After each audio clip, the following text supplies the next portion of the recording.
We're gonna go outside and look for some mushrooms. You know, on that little hill over there, it gets a ton of water. I would assume we're gonna find some there. Spread out in a line, walking this way as we walk through this area. This is applied field science. I like to tell the kids at the beginning of the year that we're out about 3 to 5 times a week. I'm actually really into it. Mr. Henry's super cool too. Yeah, that's mushroom. That's not dog poop. Okay. Like, I didn't really appreciate plants or anything like that a ton until this class, to be honest. Did you see that?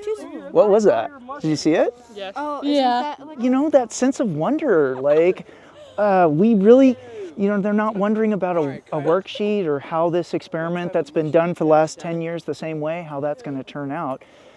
Like, oh, yeah, look at that. Now, okay, look at these two. Hey! Come on. Look.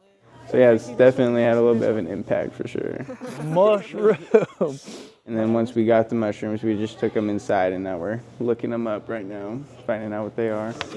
Yeah, compare like the bottoms though, and like the stems. We're actually doing science. We're identifying things. We're looking at how processes work. It's biology, it's ecology, and we get to go outside. That's kind of nice.